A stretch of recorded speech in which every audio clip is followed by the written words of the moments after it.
आदर सम्मान अभिनंदन आभार। नमस्कार देवी और सज्जनों, स्वागत आप सभी का एक बार फिर से आपके अपने YouTube चैनल अभिवानी में। और मेरा नाम है अभिषेक ए शर्मा। सभी बड़ों को प्रणाम, छोटों को प्रेम, सुप्रभात, very good morning to all of you. आज है 12 दिसंबर 2024, दिन है गुरुवार। चैनल पर आए हुए सभी नए सब्सक्राइबर्स का बहुत बहुत स्वागत है आपके अपने चैनल पर। धन्यवाद, आभार आपने सब्सक्राइब किया उसके लिए। सोनी लिव ऐप को खोल लीजिए, इस बैनर को सर्च करिए, पार्टिसिपेट नाउ पे क्लिक करिए। कौन बनेगा करोड़पति 2024 सीजन 16 का क्विज खेलेंगे, जिसको आप कल यानी कि 13 दिसंबर 2024 दिन शुक्रवार को खेल सकते हैं सुबह 10 बजे से पहले, यानी कि 9:59 तक। 24 घंटे तक क्विज लाइव रहता है, कभी भी खेलें, 500 पॉइंट्स मिलेंगे। और पॉइंट्स के लिए रेमंड का वीकली क्विज आप खेल सकते हैं, 1000 पॉइंट्स मिलते हैं। साप्ताहिक क्विज है, सोम से शुक्रवार तक लाइव रहता है, कभी भी खेलें आप, 1000 पॉइंट्स मिलेंगे। और पॉइंट्स के लिए आपको प्ले अलॉन्ग करना होता है रात्रि में जब शो आता है सोनी टीवी पर 9 से 10:30 11, तो आपको पॉइंट्स मिलते हैं। वो सब पॉइंट्स मिलके आपकी रैंक बढ़ाते हैं, और जितनी अच्छी आपकी रैंक होगी उतने ज़्यादा आपके चांसेस रहते हैं जीतने के। टॉप स्कोरर जो है उसको मारुति सुजुकी की डिज़ायर कार मिलेगी, जो आप तीसरे नंबर पे देख पा रहे हैं। और जो हर दिन खेल रहे हैं सोम से शुक्रवार, उनके चांसेस रहते हैं, यदि रैंडमली सिलेक्शन हो जाता है लकीली, तो वो लखपति बन सकते हैं, क्योंकि हर दिन आप लखपति बन रहे हैं। बाकी ये सारे प्राइजेस भी आपको मिलते हैं। यदि आप जीतते हैं तो आपके प्राइजेस वॉन में ऐड हो जाएंगे। ये वो प्राइज़ हैं जो आप जीत सकते हैं, प्राइजेस टू बी वॉन में। और प्राइजेस वॉन में वो हैं जो आप जीत चुके हैं। अब जैसे मैं ये सारे जीत चुका हूँ, आपके भी ये शो कर रहे होंगे। और बाकी री रजिस्ट्रेशन चल रहे हैं 2 से 16 तारीख तक, तो उसको आप यहाँ से खेल सकते हैं। ये भी 24 घंटे लाइव रहता है, ये भी 24 घंटे आप में कभी भी खेल सकते हैं, यानी कि इसको आप खेल सकते हैं रात्रि में 9 बजे से पहले, यानी कि 8:59 तक। और आशा है आपने खेल लिया होगा। लॉन्ग शॉट दोनों ही वीडियो जो है आपको चैनल पर मिल जाएंगे। कॉल इनका अपना ध्यान रखिएगा, कभी भी जो है केबीसी का फ़ोन आ सकता है आपके पास। ट्रू कॉलर या ऐसी कोई भी ऐप है तो उसको हटा दीजिए जब तक केबीसी चल रहा है तब तक। तो अब जो है मोबाइल जी को कोटि कोटि प्रणाम करते हुए शुभारंभ करते हैं आज के ज्ञान के अद्भुत खेल का, जिसका नाम है IDFC first bank daily quiz. आरंभ किया जाए। प्रथम प्रश्न 100 पॉइंट्स के लिए हम सबकी स्क्रीन पर ये रहा। इसमें पूछा जा रहा है, सोवियत संघ जिसको USSR के नाम से जाना जाता है में भारत की पहली महिला राजदूत कौन थी। ईजी है, पहले भी आ चुका है, विजय लक्ष्मी पंडित जी थी। बचपन का नाम इनका जो है वो स्वरूप नेहरू था। जवाहरलाल नेहरू भारत के प्रथम प्रधानमंत्री की बहन स्वरूप नेहरू। और USSR होता है जिसको सोवियत यूनियन के नाम से भी जानते हैं। This is the correct answer. U से यूनियन, S से सोवियत, S से सोशलिस्ट, R से Republics. Union of Soviet Socialist Republics, Union of Soviet Socialist Republics, USSR, also known as Soviet union.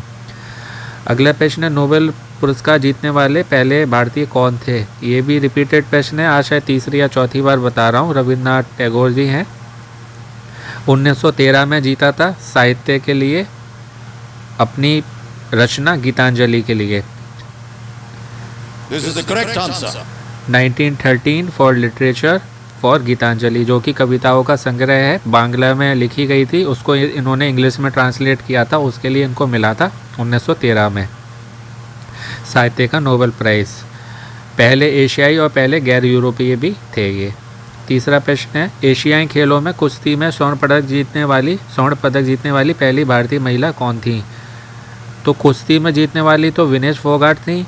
और वैसे अगर बात आए केवल स्वर्ण पदक जीतने वाली कौन थी, तो वो कमलजीत संधू थी। This is the correct answer. 1970 के बैंकॉक एशियाई खेलों में उनको मिला था। इम्पोर्टेंट प्रश्न है, थोड़ा थोड़ा मैं वीडियो के लास्ट में बताऊंगा, आपको सुनना चाहें तो सुन सकते हैं। चौथा प्रश्न है, 2014 का T20 विश्व कप किसने जीता। T20 विश्व कप किसने जीता, तो भारत ने नहीं जीता था, भारत और श्रीलंका का था ये। और इसमें जो है श्रीलंका ने जीता था भारत को 6 विकेट से हराकर। और श्रीलंका का पहला ये T20 वर्ल्ड कप भी कहा जाता है जो उन्होंने जीता था। This is the correct answer. पहली बार श्रीलंका ने T20 वर्ल्ड कप जीता था 2014 में। कब जीता था, तो 2014। प्रश्न किसी भी तरीके से आ सकता है। पांचवा अंतिम प्रश्न है, इनमें से कौन सा कार्ड एक वर्चुअल क्रेडिट कार्ड है? वर्चुअल मीन्स जो आपकी ऐप में दिखेगा ऑनलाइन, उसको आप फिजिकल यूज़ नहीं कर सकते। जो हमारे हाथ में रहता है वो फिजिकल कहलाता है, मीन्स भौतिक रूप से, और वर्चुअल मीन्स ऑनलाइन जो होता है वो वर्चुअल कहलाता है या ऑनलाइन।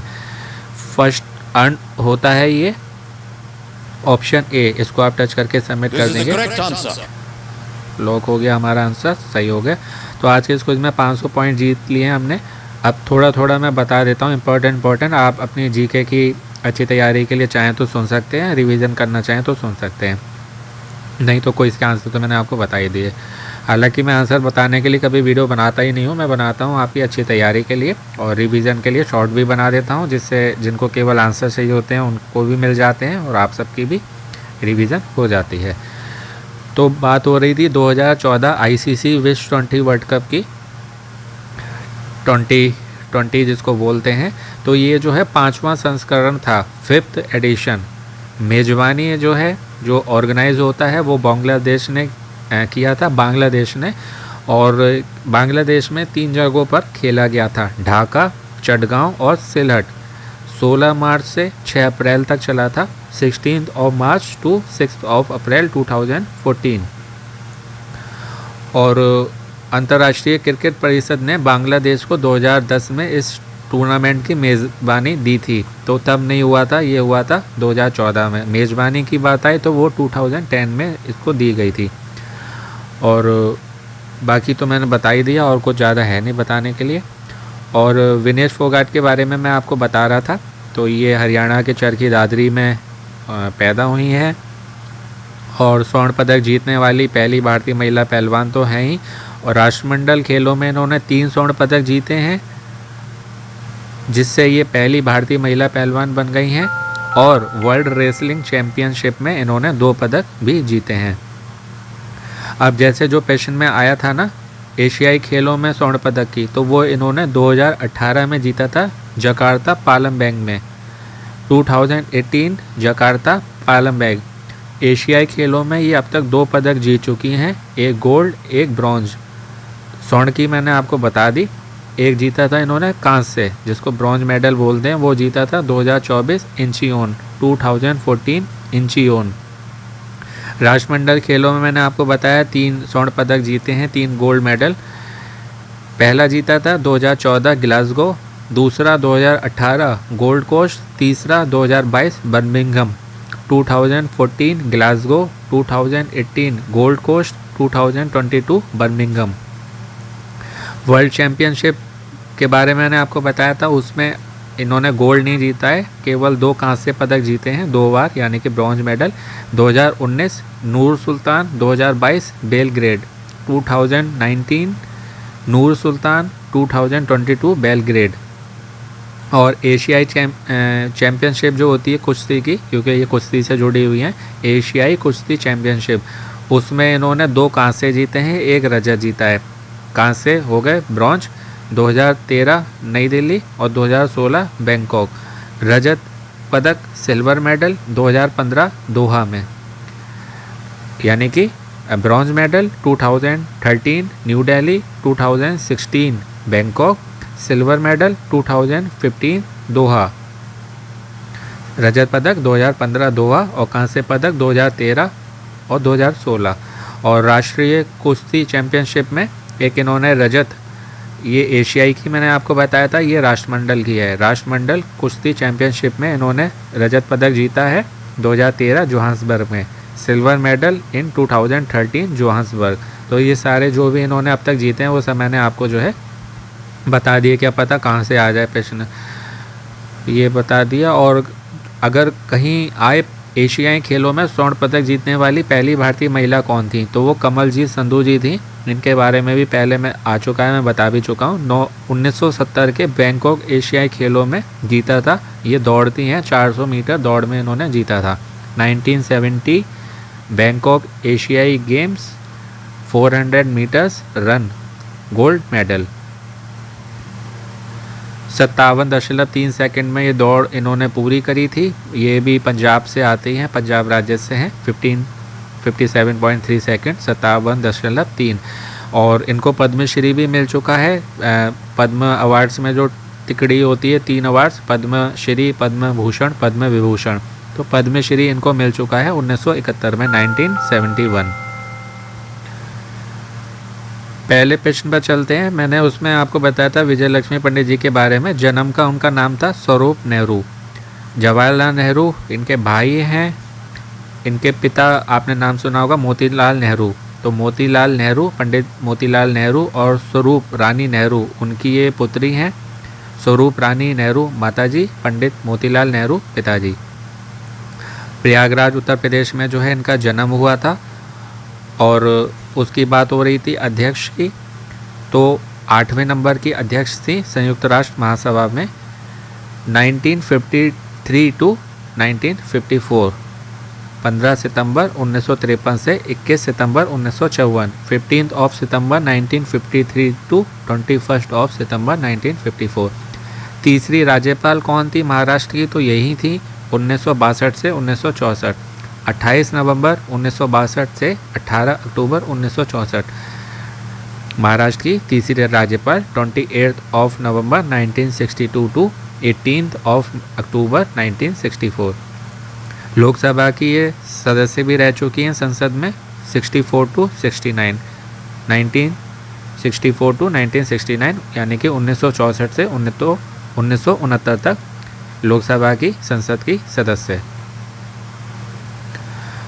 और जो ये संयुक्त राष्ट्र महासभा की 8वीं अध्यक्ष के रूप में नियुक्त हुई थी, तो कहते हैं कि ये पहली भारतीय और एकमात्र भारतीय थी जो इस पद पर नियुक्त हुई थी।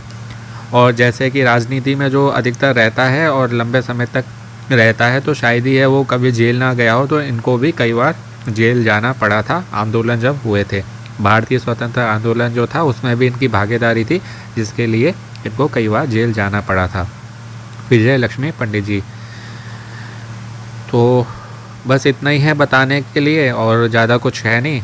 मेन इम्पोर्टेंट मैंने बता ही दिया आपको। ऐसे ही थोड़ा थोड़ा बताता रहता हूँ। आशा आपको अच्छे से बता पाया हूँ, आपकी जीके और इम्प्रूव और गेन हुई होगी। ऐसी ही और जीके के लिए आपको हमारे चैनल पर जितने लॉन्ग वीडियो मिलेंगे सब आपकी तैयारी में हेल्प करेंगे। और रिवीजन के लिए शॉर्ट्स वीडियो भी आपको हमारे चैनल पर मिल जाएंगे, तो सभी सुनिए, देखिए। और अमेज़ॉन का डेली कोई जाता है, 5 नए क्वेश्चंस आते हैं, उससे आपकी तैयारी और अच्छी होगी। साथ ही वो क्विज़ है, तो लकी ड्रॉ में एंटर करके आप कई सारे प्राइजेस भी जीत सकते हैं। कल वाले अमेज़ॉन क्विज़ का मैं वीडियो नहीं बना पाया, अभी मुझे समय नहीं मिला था। कुछ समय मिलेगा दिन में, कभी भी बना दूंगा। तो अब जो है आप अपनी तैयारी करते रहें, क्वालिटी स्टडी करें, जितना भी पढ़ें ऐसा पढ़ें बिना ऑप्शंस के जो है आप आंसर दे सकें।